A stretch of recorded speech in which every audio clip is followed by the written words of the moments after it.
Jumpa lagi sobat, melanjutkan kisah panasnya bunga mekar untuk sobat semua. Selamat menikmati. Salam sejahtera dan bahagia untuk Anda keluarga. Salam budaya.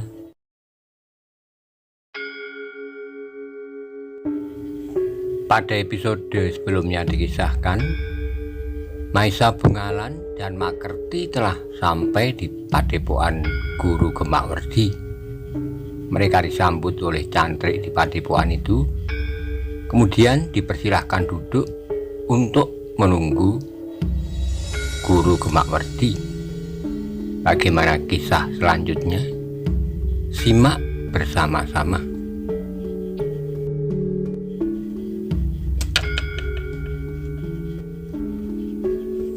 Tetapi Gemakwerdi ragu-ragu. Gadis itu sudah siap, semuanya sudah diatur sebaik-baiknya. Mudah-mudahan Makerti dapat memberikan sedikit peringatan sebelumnya kepada kawannya yang sombong itu, bahwa ia akan menjumpai seorang murid dari padepokan ini yang memang dihormati. Bagaimana ia harus menghormati padepokan ini? Gemakwerdi tidak menjawab meskipun kepalanya terangguk-angguk kecil. Keduanya pun kemudian bangkit dan melangkah menuju pendopo. Ternyata bahwa Makerti dan Maisa Bungalan telah duduk di pendopo seperti yang diduga oleh Guru Gemakwerdi.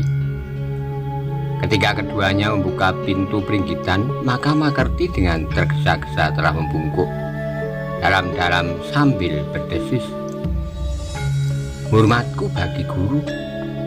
Gurunya mengerutkan keningnya, tetapi ia masih tetap berdiri. Sedang Gemakwerdi berdiri termangu-mangu di belakangnya. "Anak muda itukah yang kau sebut Gemakwerdi?" bertanya gurunya. Gemakwerdi mengangguk, jawabnya, "Ya guru."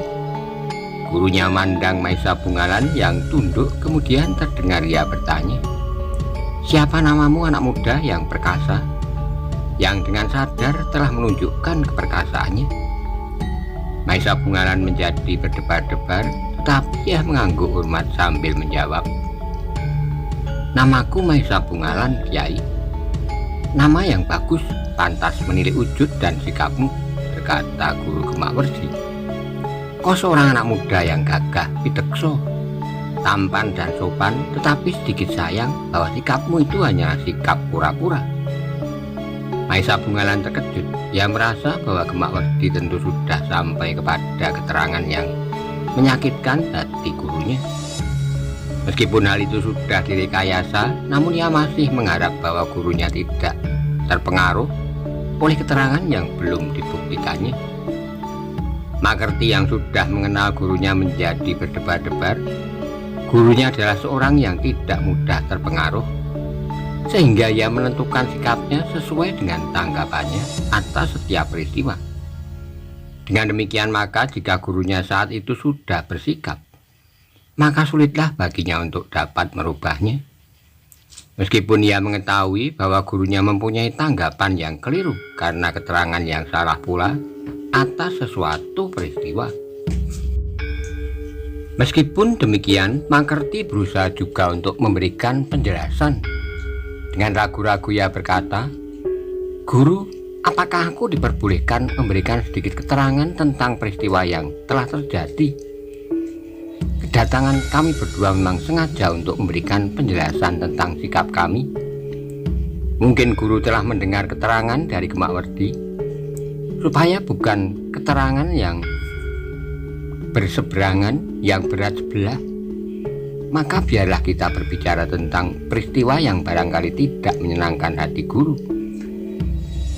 Orang tua yang berdiri di muka pintu peringgitan itu mengerutkan keningnya. Dipandanginya Makerti dengan tajamnya. Namun kemudian katanya, "Makerti, aku kira aku tidak menerima keterangan yang salah. Bukankah anak muda yang bernama Maisa Bungalan itu pernah mengaku bernama lain dan bersikap seperti seorang perantau yang tidak berarti? Tapi tiba-tiba saja ia menunjukkan kemampuannya yang luar biasa. Ketika ia melihat Gemakwerdi dan kau sendiri mengalami kesulitan, bukankah begitu?" Kyai lagi Makerti terkejut. Bahkan Maisa Bungalan sendiri menjadi semakin tegang mendengar kata-kata guru Makerti itu. Apalagi ketika kemudian orang tua itu tertawa, katanya, "Aku kira aku tidak salah menilai peristiwa itu, bukankah benar begitu Makerti?" Makerti menjadi bingung sejenak, namun kemudian ia mengangguk sambil menjawab, seolah-olah di luar sadarnya, Ya guru." Tapi dalam pada itu Gemak Werdi beringsut sambil berkata, "Bukan itu saja guru, yang penting adalah sikapnya yang telah menyinggung perguruan kita."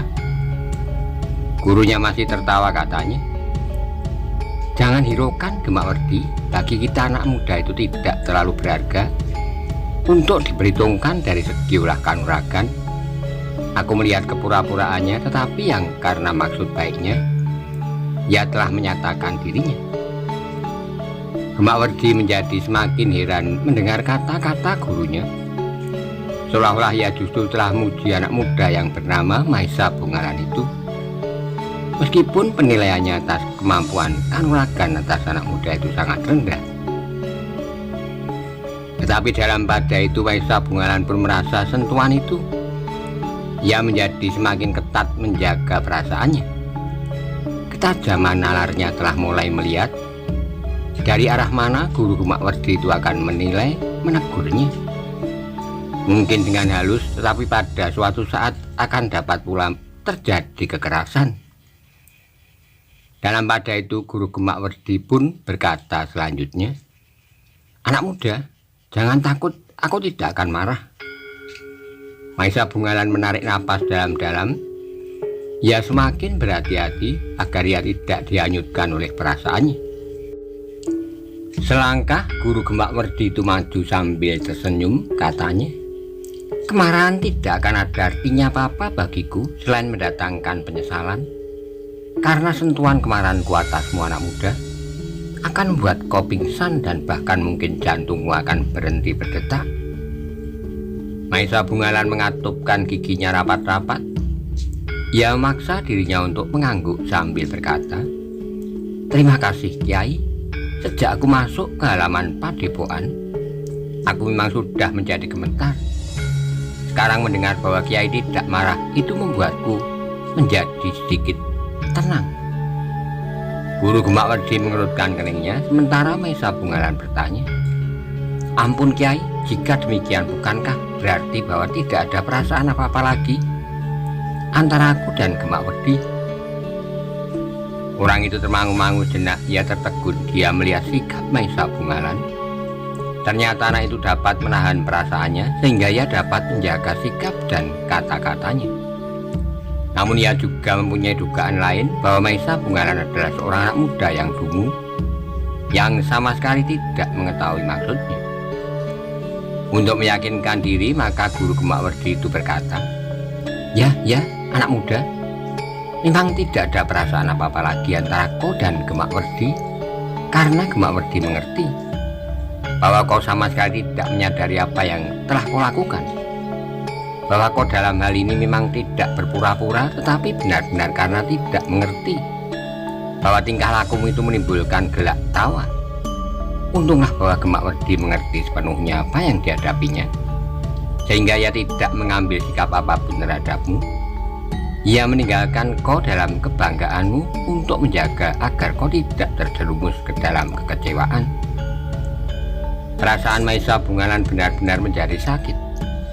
Ketika ia berpaling memandang Makerti, maka nampak Makerti sedang berpikir. Ia pun telah menyadari gurunya telah menggelitik perasaan Maisa Bungalan, sehingga ia pun mulai menyadari arah yang akan dilalui oleh gurunya. Tetapi ternyata bahwa Maisa Bungalan yang muda itu masih dapat menahan hati. Sekali lagi ia mengangguk dalam sambil berkata, "Aku hanya dapat mengucapkan terima kasih Kyai, bahwa Gemak Werdi tidak mengambil sikap apapun terhadapku sehingga aku tidak mendapat malu di hadapan orang banyak." Gemak Werdi yang mulai mengetahui cara gurunya mengungkat.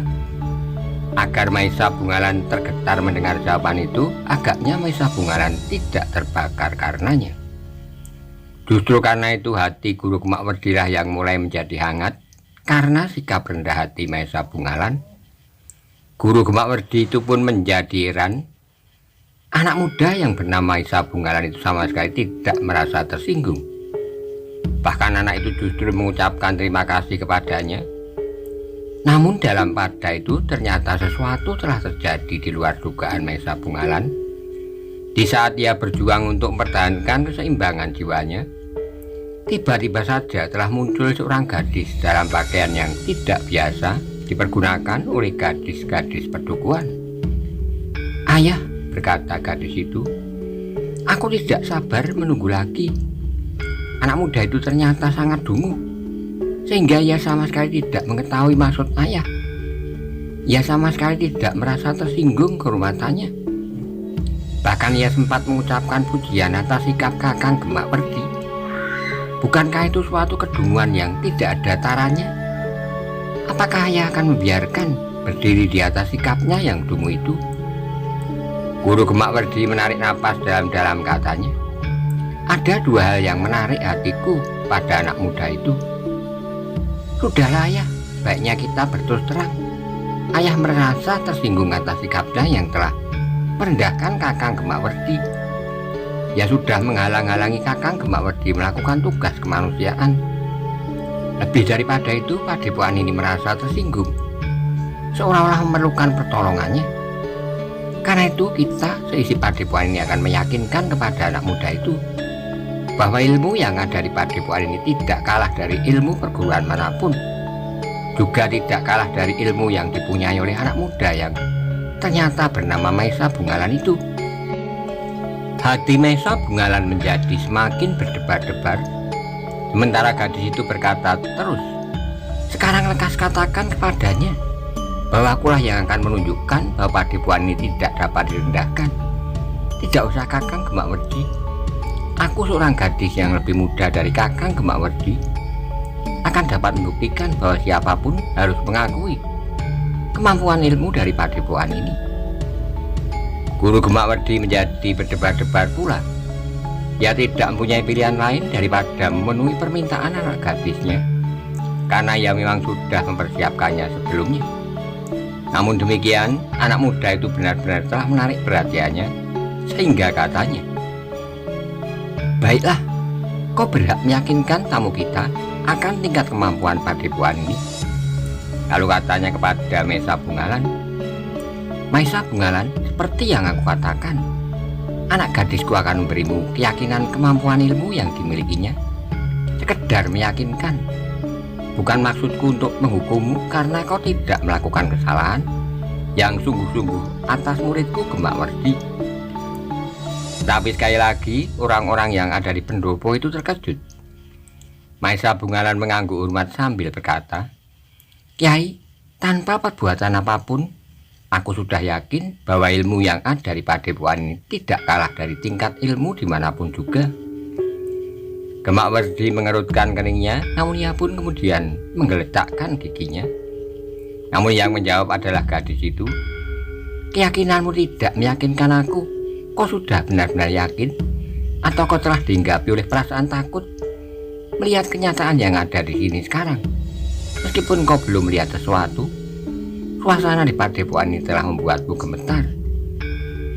Sekali lagi semuanya terkejut mendengar jawaban Maesa Bungalan. "Aku sudah gemetar sejak aku berada di perjalanan. Semakin dekat dengan gerbang padepokan ini, aku menjadi semakin ketakutan. Tapi aku memaksa diriku bersama Ki Makerti untuk datang juga ke padepokan ini, karena aku ingin memberikan keterangan agar persoalan yang terjadi itu tidak berlarut-larut." Gemakwerdi menjadi tidak sabar lagi. Dengan lantang ia berkata, "Guru, lihatlah, bukankah itu lagi suatu sikap rendah hati? Tapi itu justru merupakan kesombongan yang tiada taranya. Ia menganggap perguruan ini tidak bernilai sama sekali untuk dilayani." Tapi gurunya justru tertawa, katanya, "Pendapatmu ada juga benarnya, Gemakwerdi. Karena itu, aku tetap pada pendirianku bahwa Maesa Bungalan harus mengalami suatu sentuhan peristiwa yang akan meyakinkannya bahwa perguruan ini adalah perguruan yang patut dihormatinya. Melawan atau tidak melawan ketentuan ini akan berlaku. Ukuran batas kesakitan yang akan dialaminya yang akan menentukan apakah ia benar-benar sudah yakin tentang kemampuan perguruan ini. Kiai, desis Maisa Bungalan. Tapi Guru Gemak Werdi memotongnya. Tidak ada persoalan lagi yang akan kita bicarakan. Bersiaplah, kau akan menghadapi anak gadisku di arena. Maisa Bungalan menjadi berdebar-debar, namun ia pun menyadari betapapun penilaian Guru Gemak Werdi atasnya, namun ada juga sikap sombong pada orang tua itu yang mempercayakan nama perguruannya kepada anak gadisnya. Namun Maisa Bungalan pun menjadi berdebar-debar. Jika tidak ada kelebihannya, tentu bukan gadis itulah yang ditunjuk oleh gurunya untuk meyakinkannya bahwa perguruan Kenongo itu adalah perguruan yang memiliki kemampuan tidak kalah dengan perguruan lain. Bersiaplah anak muda, kata Guru Gemak Werdi. Turunlah ke halaman supaya kau tidak diseret oleh cantrik yang akan menonton perkelahian yang akan berlangsung dengan jujur di halaman. Maisa Bungalan memandang Mangkerti sejenak, namun agaknya Mangkerti tidak mempunyai pilihan apapun juga, sehingga karena itu ia pun telah mengangguk kecil. Betapapun segannya, namun Maisa Bungalan harus turun pula ke halaman. Sejenak ia memandang Gemak Werdi, tetapi anak muda itu malingkan wajahnya, seolah-olah ia tidak dapat menahan tatapan mata Maisa Bungalan yang mengejeknya, bahwa justru seorang gadis yang harus meyakinkan kepadanya bahwa perguruan Kenongo adalah perguruan pantas dihormati. Ketika mereka telah berada di halaman, beberapa orang cantrik ikut pula berkerumun. Mereka berdiri dalam sebuah kelompok di sudut, sementara Gemak Werdi dan gurunya berdiri di sebelah mereka. Mangkerti dengan wajah yang tegang berada di sisi lain, sementara anak gadis yang akan bertanding dengan Maisa Bungalan telah bersiap menghadapi segala kemungkinan. Maisa Bungalan berdiri termangu-mangu ketika tanpa disadari ia memandang wajah gadis itu. Tiba-tiba saja tersirat sesuatu di hatinya. Wajah gadis itu nampak secerah matahari di langit. Sinar matanya bagaikan berpendar dalam pelupuknya. Tapi Maisa Bungalan menjadi tersipu-sipu ketika ia menyadari bahwa ia sudah berdiri di arena yang ditonton oleh beberapa pasang mata. Nah anak muda, berkata Guru Gemak Werdi, bersiaplah, kau akan mengalami perlakuan yang mungkin tidak kau senangi. Tetapi seperti yang sudah kukatakan, aku tidak ingin menghukummu. Aku hanya ingin meyakinkan bahwa kau tidak akan dapat menganggap perguruan ini perguruan yang tidak masuk dalam hitungan. Maisa Bungalan tidak menjawab, tetapi dengan gerak naluriah maka ia pun segera mempersiapkan dirinya. Seperti keseganan telah menghambatnya untuk melayani gadis itu di arena. Hampir saja ia mengurungkan niatnya dan pergi meninggalkan padepokan itu. Betapapun ia harus menanggung malu. Namun tiba-tiba terbayang wajah ayah dan kedua adik-adiknya, seolah-olah memberikan kesadaran kepadanya bahwa ia tidak berdiri seorang diri jika orang-orang padepokan itu dengan harga diri yang tinggi tidak mau tersinggung oleh sikap yang mereka anggap merendahkan martabat mereka. Maka apakah Maisa Bungalan akan mengorbankan nama perguruannya dengan membiarkan dirinya mendapat malu? Ayahku adalah Mahendra, geram Maisa Bungalan. Aku pernah berguru kepada ayah pada Paman Witantra yang kebetulan memiliki arus ilmu yang sama dengan ayah.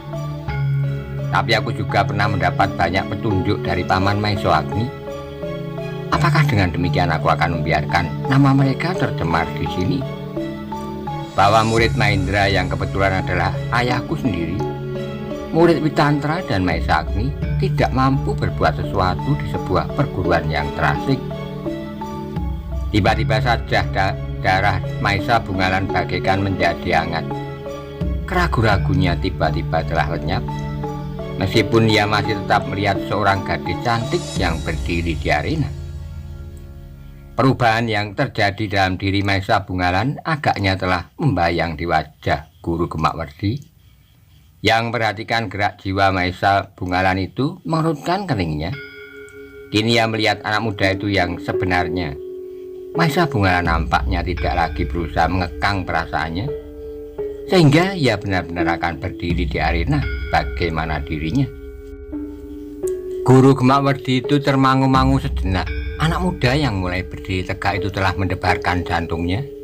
Kaki Maisa Bungalan yang merenggang dan punggungnya yang tidak bungkuk-bungkuk lagi.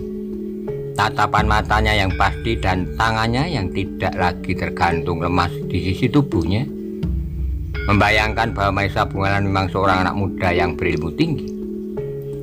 Meskipun demikian, Guru Gemakwerdi masih tetap yakin akan anak gadisnya. Ia tahu pasti bahwa anak gadisnya memiliki ilmu melampaui Gemakwerdi dan Makerti.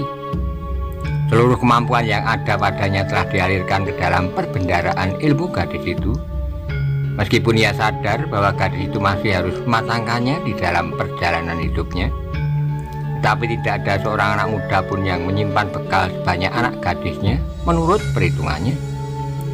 Ia adalah aku sendiri, berkata Guru Gemakwerdi dalam hatinya. Dalam pada itu gadis itu pun telah bersiap sepenuhnya. Setapak ia bergeser. Wajahnya masih tetap cerah dipandanginya Maisa Bungalan dengan tatapan matanya yang tajam. Namun ada sesuatu yang kurang pada gadis itu menurut Maisa Bungalan. Dari sikap tatapan matanya dan senyum di sudut bibirnya, Maisa Bungalan dapat membaca bahwa gadis itu mendapat petunjuk yang salah dari ayahnya. Ayahnya tentu memberitahukan kepada gadis itu bahwa tidak ada orang lain yang mampu mengimbanginya, apalagi anak-anak muda yang sebaya. Itulah sebabnya, maka nampaknya gadis itu kurang